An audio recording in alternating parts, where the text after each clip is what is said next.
Most dancers spend years working on their technique without ever understanding their own unique anatomy.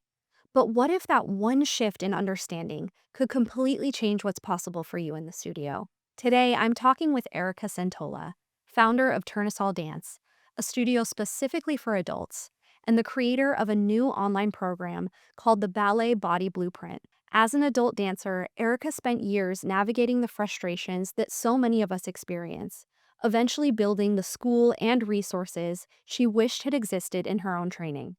In this conversation, Erica walks us through how your foot shape, hip socket placement, and even torso length affect the way ballet lives in your body. We talk about things like turnout, hyperextension, center of gravity, and what's possible when a dancer starts working to accept and support their anatomy in the studio. If you're ready to stop guessing and start truly understanding how your body works so you can train smarter, progress faster, and get the most out of every class, this episode is for you. Let's get into it. Well, hello, Erica. Thank you so much for coming back on the podcast. I'm so glad to have you.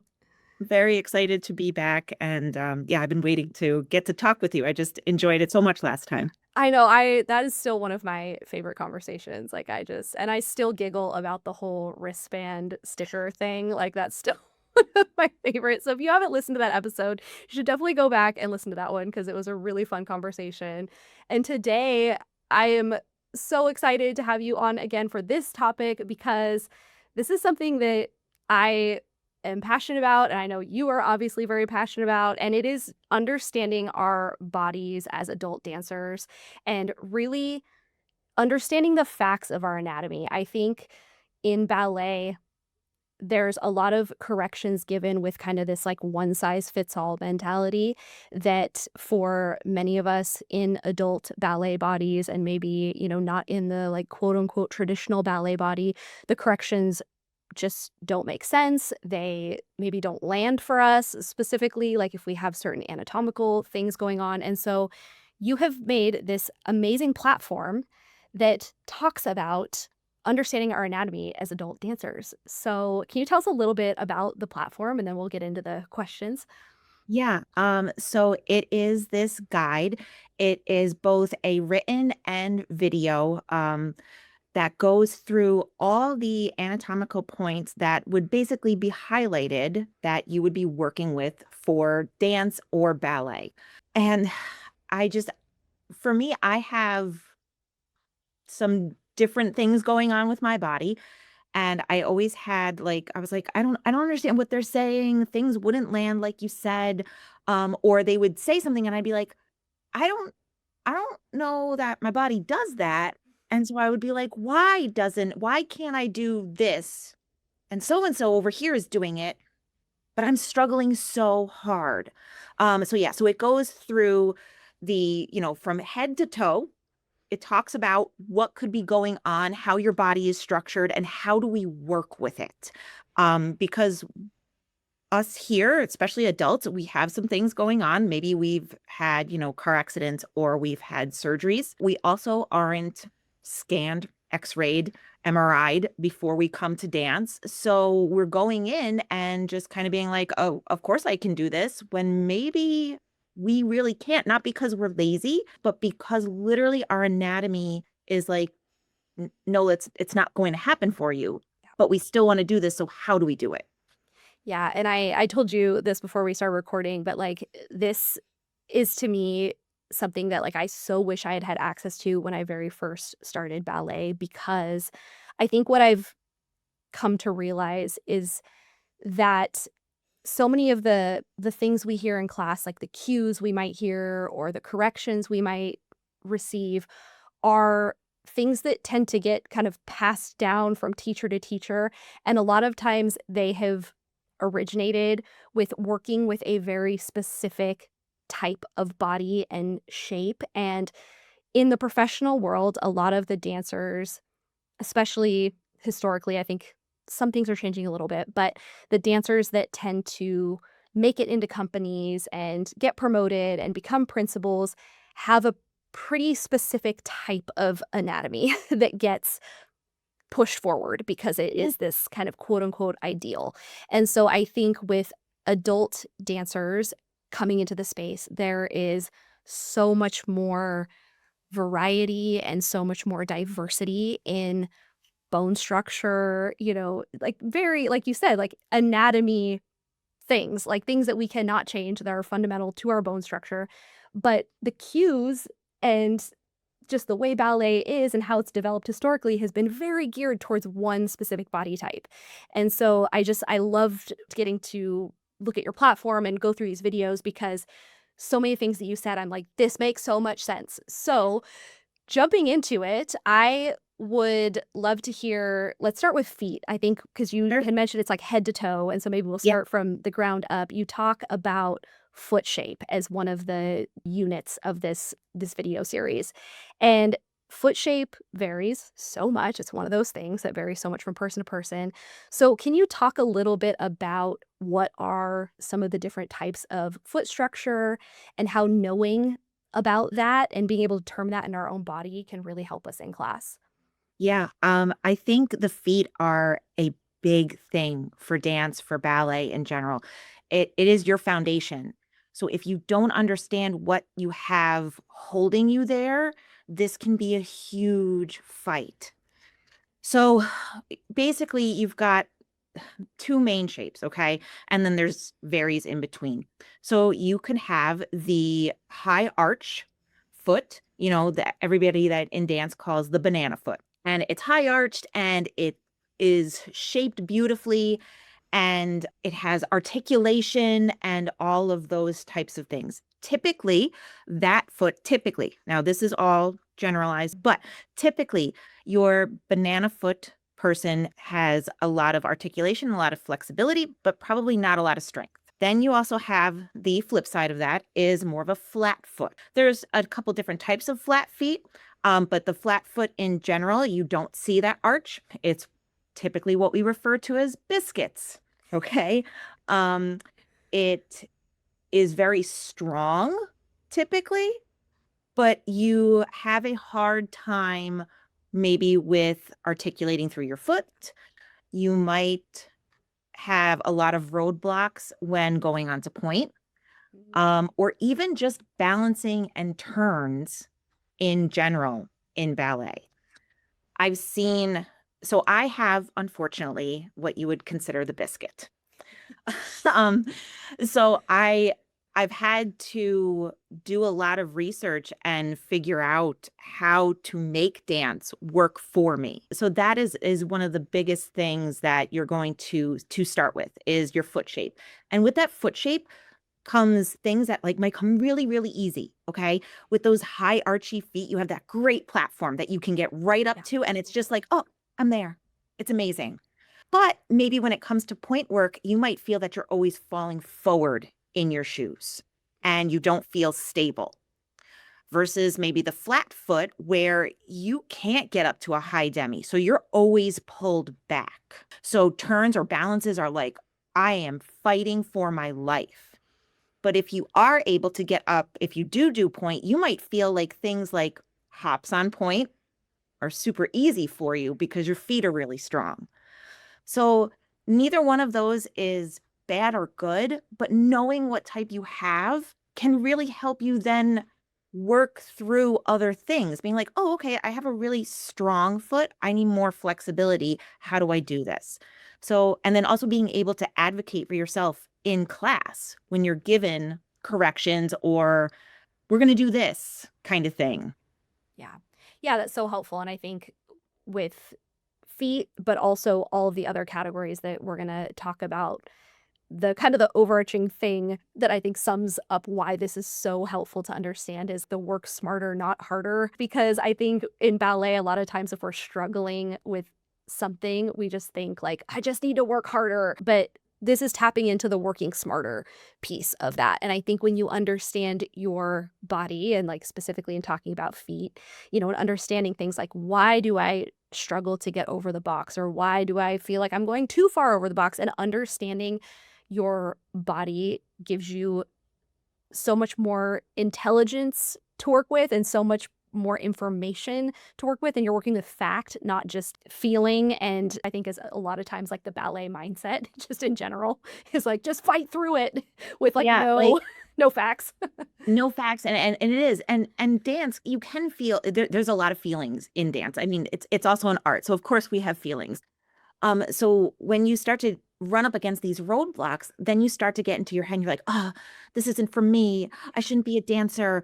Or like you start to like what would happen in class, you can even see this with kids, is they start to get quiet and they start to drift to the back of the class. And then they're questioning themselves, or you're questioning yourself as an adult, and you're like, nobody else is having this problem. Why am I?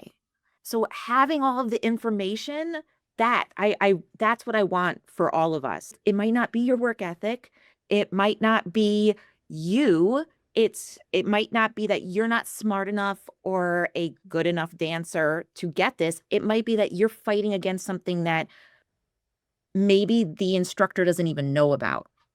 Yeah. Yeah, or doesn't know how to address because that's not how their body is. I think that's Exactly. also hard with teaching is because inevitably we're all impacted by our own lived experience and how we explain things and go about things. And so, of course, any teacher is going to be teaching through the lens of what things have felt like in their body. And if their body is very different from yours anatomically, it's gonna be hard to get the types of feedback and corrections and cueing that actually make sense in your body, and so, yeah, again, I love that you break down these key differences in the platform, and specifically with these 2 types of feet, are there things that you would say, like, if banana feet, mobility, too much mobility almost is your problem, this is I don't wanna say problem, but your struggle.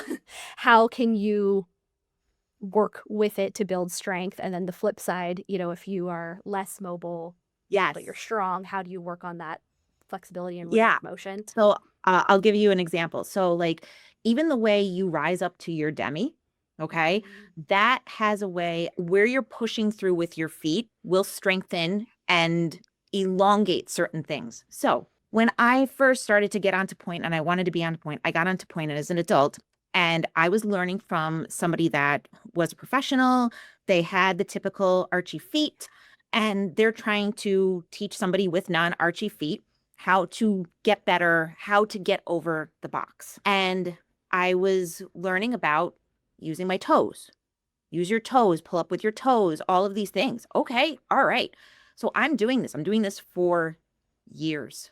And then I then learned after that, finally, actually from a point shoe fitter, they were like, "Are you using your toes to pull yourself up?" And I'm like, "Yeah." You're like, yeah, And they're like, that's what I do. "You need to stop doing that." And I was like, "Excuse me, what?" Um, and they were like, "Okay, so for feet like yours, you're already strong. You don't need to engage your toes so much to pull up into the point shoe. You need to press down through the balls of your feet because that will give you mobility through the midfoot and then help give you more articulation, which is what you need." Yeah.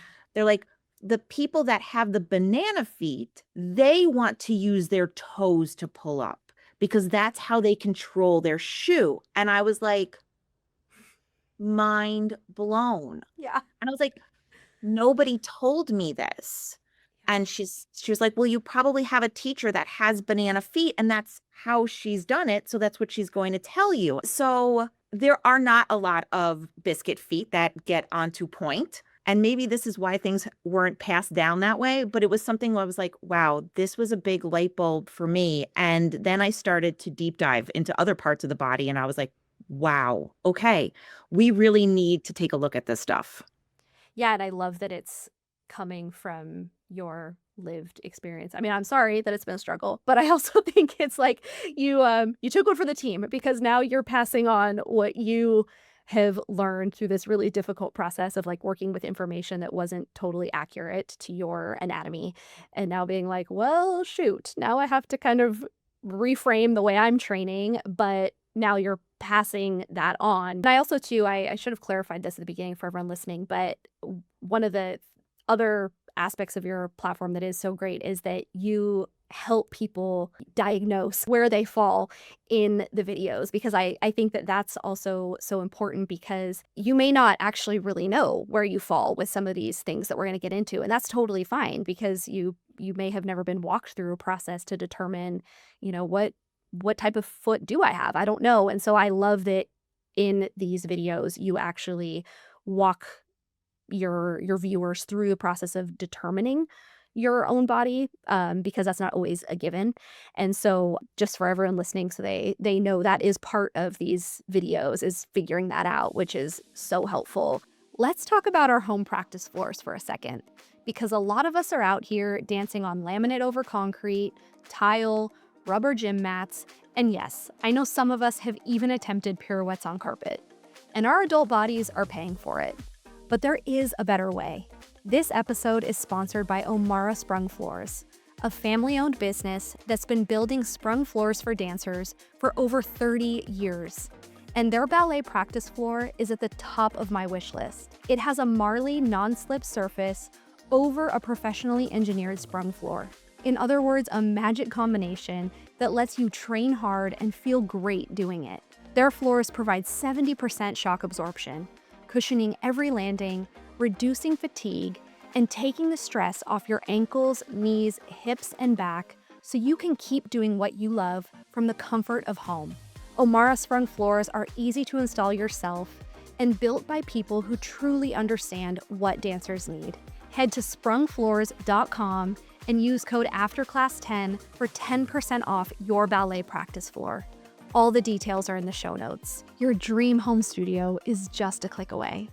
What are some of the characteristics that will vary in our legs, leg shape, that will impact how adult dancers experience class, the type of corrections they receive, all the things?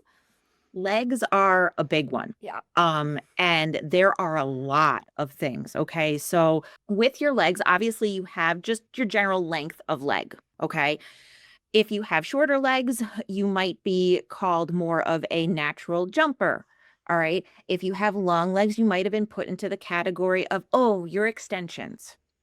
Then you have the overall shape of the legs, okay? There's a couple different shapes that we can get into. So like you talked about with the hyperextension with the knees, okay?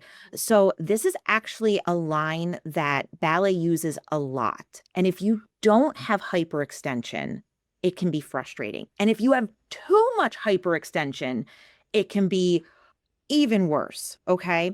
So like what I see in most of the dance and ballet world is that most people have some hyperextension, okay? Hyperextension is where you go to flex your feet. If you're on the floor, legs are out in front of you, flex your feet and your heels come off the floor, okay? And that degree, how much they come up, that's how hyperextended. Basically, your knees push backwards, okay? I have a few individuals in class with me that have some crazy hyperextension, all right? The lines that they can create are beautiful, beautiful, but there is some hard things that they work through too. The other leg shape is knock-kneed versus bowed. And this is another one that plays a lot into like what you can actually what happens when you're dancing. The preferred version is obviously legs that touch. Like you've got your legs, your inner thighs, everything touches as you're standing there. Okay? Those are straight legs. If you have something where your knees are more together, you might get corrections like, you need to turn out more, or you might look like you're sickling too much in other things. If you have bowed legs, you have to learn to work with your lines. Bowed legs, unfortunately, I have bowed legs. So some of our lines when we're standing, I was told that I wasn't allowed to do a susu facing forward because of the shape that it made. Oh my gosh. Right, right. Yeah. And I guess that's what I don't want people to have to go through. Instead of telling me like you can't do that because it doesn't look good, well, let's work on how we can make this look good. So it's those kind of things. And the main thing with your legs is whatever shape they're in, they are going to affect how you balance, Yeah. how you turn, how you're on point. None of them are bad or good, but I will say that dance has kind of taken a certain look. I think you talked about this in a different episode about how we're like Frankenstein ballerinas. Yeah. Like it's Yes. this, and I want this, and I want this. And that makes up the perfect anatomy. Mhm. And it's the easiest for instructors to work with, Yeah. but we're not built that way. Yeah. So we'll take what we have and we're going to learn how to work with what we have and still make these beautiful shapes and make dance work for us. Yeah. Yeah, and it's like we were saying at the beginning, it's not that it's right or wrong or that you can or you can't because thank God, a lot of that shifting within the space, but knowing is so helpful. Like I don't have a lot of hyperextension, so it's not something that was immediately obvious to me, and growing up, I danced briefly when I was a kid, but it was only, like, maybe 6 months, and it didn't come up back then, and then I was a horseback rider, so, like, hyperextension, the shape of my legs, totally irrelevant, like, didn't matter at all, and I danced as an adult for probably 3 years before I had a teacher say, "You have hyperextension in your legs." And I realized once I knew that, it made so much make sense about the things that I struggled with, the things that I found difficult, how I had to shift my weight to find my balance. And so it's just so good to know because it can really give you a lot of information. Like again, working smarter, not harder. And it takes a lot of the like beating yourself up out of it because again, like once I knew I had hyperextension, I was like, "Oh, the teacher that told me, she was like, "So for you when you're doing things on one leg, you're going to have to shift your weight over a little bit more, to find your plumb line and your center of balance because you have to go over a little bit further." And instead of hitting my head against the wall all the time of like, why am I constantly falling because I was trying to stay straight, Yep. like 90-degree angle straight, I would always fall out of things on one leg. And once I was told I had hyperextension and just to shift my weight over, towards the ball of my foot a little bit more, it was like light bulb moment. I was like, oh my gosh, bouncing on one leg just got 10 times easier. But until I knew I had some hyperextension, I didn't know that. And so Yeah. it's just so important. Yeah, or even like that whole idea of like when I was talking about length of leg, like I've had some teach so I'm 5'7". Okay, I'm tall Mhm. for a dancer. Yeah. Most of my teachers have been on the shorter side. So like, 5'4", 5'3", 5'0", okay? And, even learning the idea of shifting weight. And when I shift weight, it's visible. It's visible. I have long legs, I have long, big feet, and I have big, wide hips. Mhm. All of those matter for where you balance. Yeah. So I'm watching her and I'm seeing her not shift because she's like 5 foot. So I'm like, she has the exact opposite anatomy from me. So I'm like, I don't have to shift.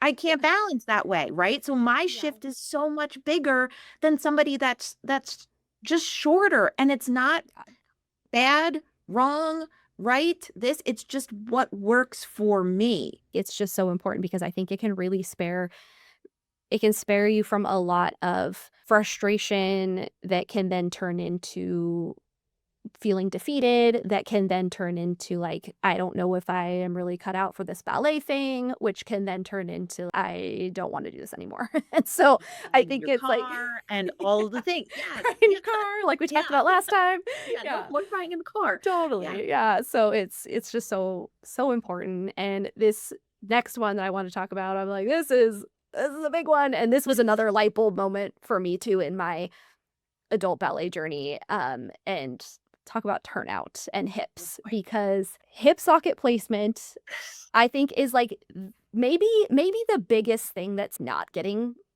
talked about in just, like, the everyday classroom setting, and I was I was way older than I probably should have been when I learned that not everyone's hip sockets are situated at the same angle, and that is life-changing information. So, can we talk about turnout and hip anatomy and just all the things.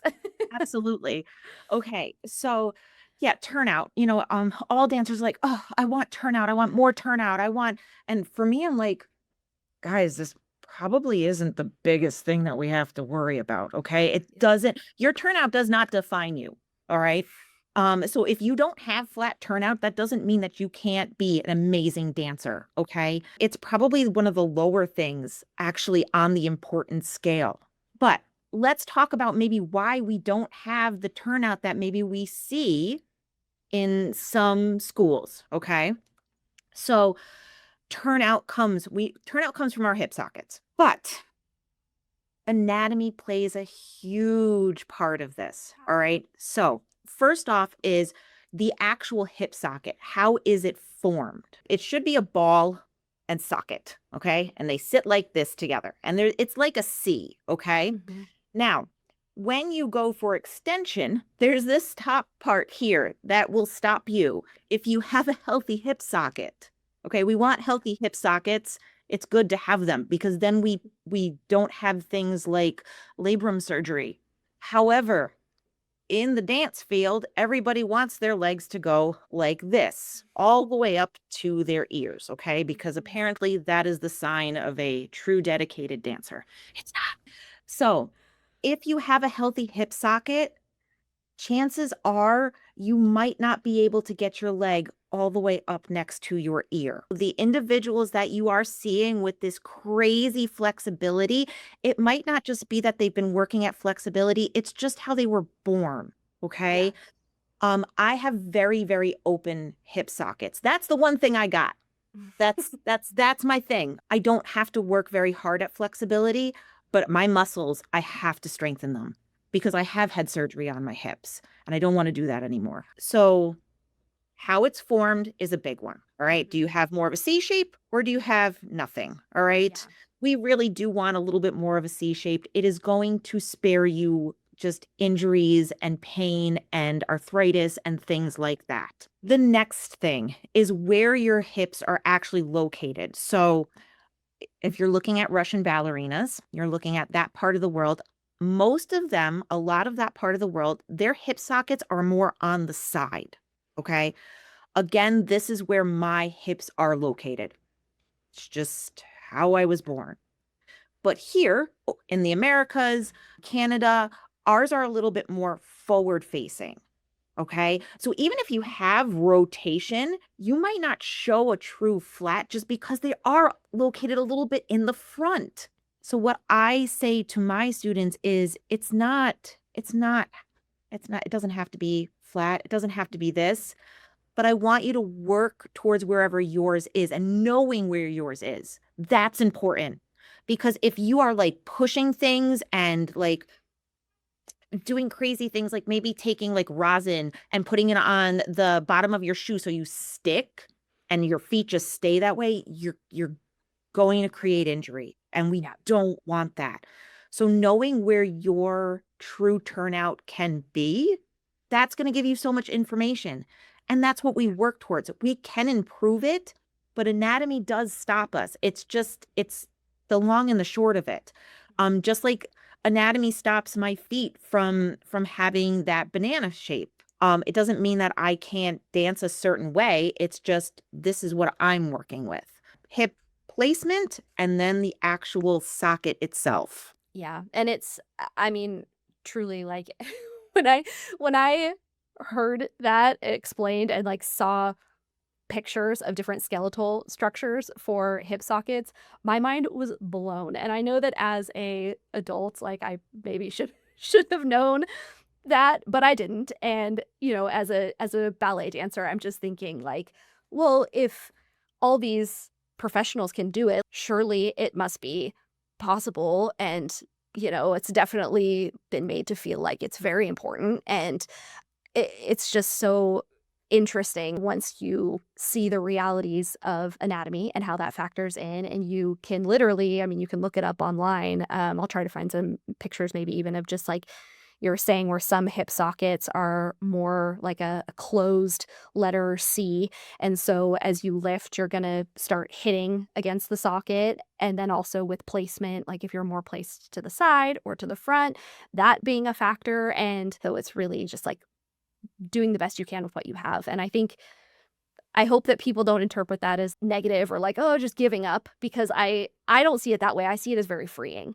I see it as accepting that some of us are just built differently, and that's okay, and it doesn't disqualify you. Yeah, it's hard, yeah, because I think a lot of us as dancers, we are this type A personality. We are hard workers. We s- we understand that we're never going to reach perfection, but we're always striving to get as close as possible. So when we say, "Oh, well, it just can't happen for me," some of us feel like, "Oh, you're just giving up." But no, I don't like you said, I don't see it as giving up. It's like, okay, like this is what I have and this is what I'm going to strive for every single class. I'm going to strive for the best that I can do. But I'm not going to damage my body Yeah. because I have to make an aesthetic line. Mhm. Because if I try and do that, I'm not going to be able to dance for as long. And that's what we want, no matter what your idea of success is for as even as an adult, whether that means that success for me as an adult means that I've gotten onto point. Success for me as an adult means that I can do fouettes. Success for me as an adult means I'm performing. Everybody's is different. But you want to be able to hold that success for as long as you can, and wrenching your body and doing things just to hit an aesthetic line. Yeah, that success is you're not going to be able to do it for as long, you know? Yeah. And I would like to keep going. I'm 45 right now and I don't see myself slowing down. I have to treat this instrument that I have with respect. Yeah. So that's what all of this is about. Yeah, and I think even from, like, the psychological, emotional perspective too, like, you will get so much more joy out of ballet when you can release some of these stereotypes or like preconceived ideas about my body needs to look like this in order for me to be successful in ballet. And when you can, again, like take real information about your own anatomy and know what you're working with and like what is and maybe is not realistic. And even more importantly, like what is and is not healthy. Because to your point, like wanting to be able to dance for the long haul, we need to be working with our bodies and training our bodies in the way that's healthy for our own anatomy. But it can be so psychologically freeing. Like there's things for me where I've let go and not in like a, again, not like a lazy way, but just of like, I know what is realistic for my body based on what I'm working with. And in releasing them, it opened up a lot more joy for me to just enjoy dancing and not be so fixated on like, why does my body not look like this? So this next category of our anatomy, this was one that I had actually never heard talked about until I logged on and watched your videos. And so I'm excited to talk about this one because I'm guessing I'm probably not the only one who has never thought of this in regards to their dancing, and I was like, "Oh, wow." So we're gonna talk about torso length. I would love to hear your thoughts on how torso shape, length impacts dance because, again, not something I had ever considered. So you really opened my eyes on this one, so take it away. So yeah, so torso length. If you've ever been labeled or have heard the label, wow, she's a natural turner, chances are you have a short torso. When you have a long torso, now the your long torso is the length between your bottom floating rib and your hip bone. Mhm. I have like a jazz hand. There's a lot to control, okay? The more you have to control, the harder it is to turn. I'm like one of those wacky, waving, flailing arm tube men sometimes when I'm out there, okay? Like the ones in front of gas stations. Yeah. I'm just like, there's so much to control. And it's not always how tall you are. So even if you are, I have one of my one of, who's a teacher and she's also a student here. She's taller than I am, and she has, I think she has a finger between. That's it. Yeah. That is it. Mhm. Okay. Um, but individuals that typically have maybe two, three fingers worth in between their hip and their little rib, they might be labeled as a natural turner. There's just less to control here. You might not have to think about it. So it's not that it's just, well, that's all there is to it. It's just that they already know how to hold all of that. All right. Mhm. Versus somebody like me, where I have to think so hard about keeping all of this in control as I balance. Balancing is easier, but once you put on that rotation, and if I let anything go, it is a dumpster fire. Yeah. Um, That's me. so it's like I'll see people and I'm like, wow, we have some really fantastic turners here. And they can whip out easy 3 pirouettes. I saw one of my teachers do 5. She's talking and instructing, and I'm like, what? That's not fair. Um, but she has this natural shape where she knows where everything is instantly, and it's easy for her and her proprioception to just hold on to. Mhm. Versus now I've been working on it, so I have a solid double, which I'm pretty proud of. All right. Yeah. That's awesome. Um, and who knows if it'll get better, but that solid double takes a lot of concentration to hold all of this into place. Yeah. On the other end of that, you have your combres and your port de bras. Your combres and your port de bras actually also, well, they influence obviously how you move, the floatiness, your stretching, and things like that. Your combres and your port de bras are also linked to your extensions. If you can get, like when you combre forward, cambre to the side, can you bring your armpit to your knee? Okay. If you don't have a lot of room between your hip and your rib, it's going to be harder. You have to think about lengthening and then coming over. Mhm. So those are those two things. Again, if you're like, man, I want 32 fouettes and you're like, well, okay, we're going to do this, but know that you have a long torso, so this is going to take some extra work versus maybe the your colleague that's next to you that has a shorter one. Yeah. So there's so much with this. Yeah, if you want to be a great turner, obviously there's, you have to strengthen, you have to do all the things, blah blah blah blah blah, but you have to have your torso under control. Um and if you don't know how to do that, it's like you're missing a huge piece of the puzzle. You can strengthen your ankles, your calves, get those glutes going. And if this up here is just wobbly and not strong, you're missing the next half of the puzzle. So it's a really big deal. Yeah, and it's interesting how you're saying with one of your teachers who's taller but has a shorter torso, so it's not just height, because I think the immediately obvious assessments we make are just like short, tall, but I'm on the shorter side, but when I did the measurement that you walked through on your video, I have a very long torso.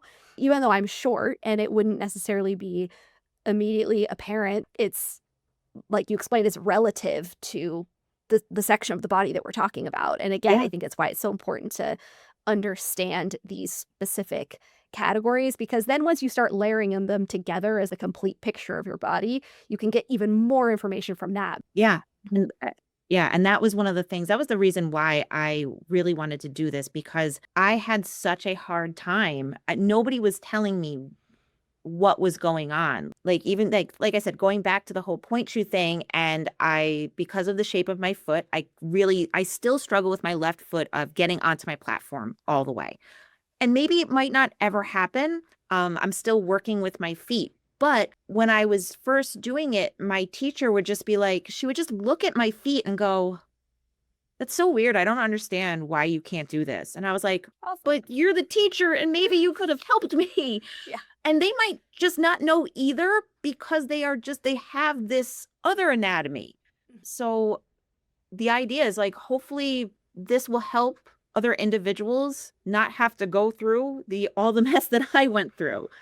Yeah. Yeah, and to know that you're not weird or, like, you're not deficient for being different, because I think, Yeah, again, that can be a byproduct of, like you're saying, having experience maybe with a teacher or just even just looking around the room. You might be in a class where a lot of people look one particular way and you feel like you're the odd one out, but when you learn about these differences in anatomy, it's like you're not weird. There's a whole other part of the population that has the same anatomy you do. They just might not be in ballet class. exactly. And I think that, again, because of some of these traditional standards and norms in ballet, a certain anatomy has been pushed through enough to make it the majority.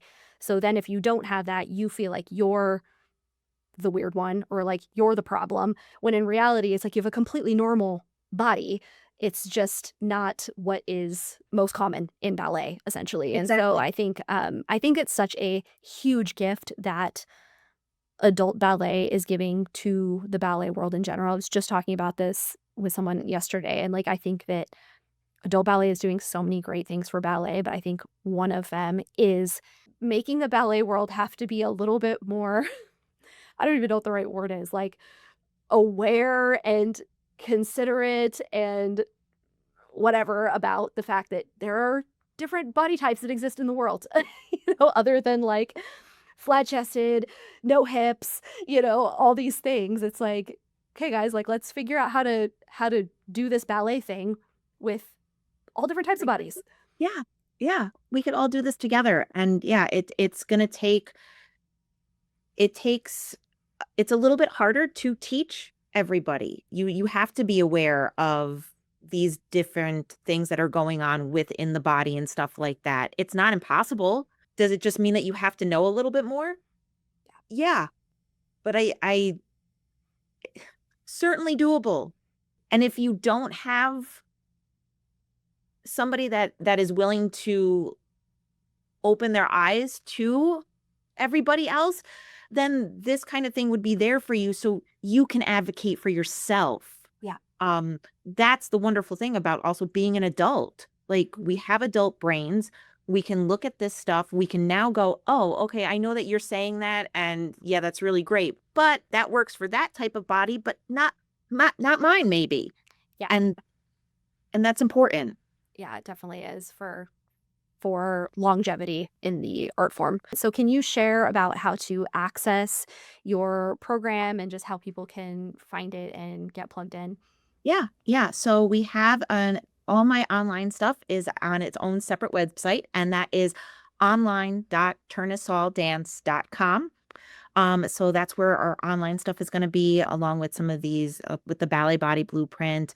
We've got other things that are going to be coming out this year with it. Yeah, and if you're listening, I know a lot of people that listen to the podcast are at the beginning of their ballet journey, and this is such a great resource for being right at the beginning, because I like I said earlier, I feel like I could have saved years of being frustrated about random things that really just came down to not understanding my own body and my own anatomy. And so I think the earlier you are in your ballet journey that you can get your hands on something like this, it's invaluable. And so if you're listening and you're a beginner, please check out this platform. I'm going to have all the links and everything to connect in the show notes. So, how can people find you on social media? Social media. So for my personal page, on Instagram and on TikTok, it's Erica Centola. If you're looking for Tournesol Dance on Instagram and again TikTok, it is Tournesol Dance. I'm also on Facebook too, same kind of thing. Um, yeah, I think that's all of the things that I'm on. And then people can follow well, the adult ballet company that you founded. That is, Yes. what's the handle for that one? That one is Rochester Adult Ballet Company. Yep. Awesome, which is so fun because I think I live vicariously through that account because I I don't have a adult ballet company near me, and I'm like, but I get to enjoy the things that you post. So if you, like me, dream of being in an adult ballet company but have not had the opportunity yet, you can follow this account and get all the feels watching them perform, and it's just so fun. I absolutely love it. So, Well, thanks. yeah, yeah. Well, thank you so much for your time today. It was such a pleasure talking with you, and I so appreciate your expertise and everything that you've given to me and my listeners. So informative and so helpful. Well, thank you for having me on again. I always love coming on and talking with you guys. Thank you so much for listening. If you enjoyed this episode, I'd love for you to share it with a friend or leave a quick review. It really helps more adult dancers find the podcast. All the links and resources we mentioned today are waiting for you in the show notes. And if you want more adult ballet content in between episodes, come hang out with me on Instagram at @thebusybunhead. See you next week after class.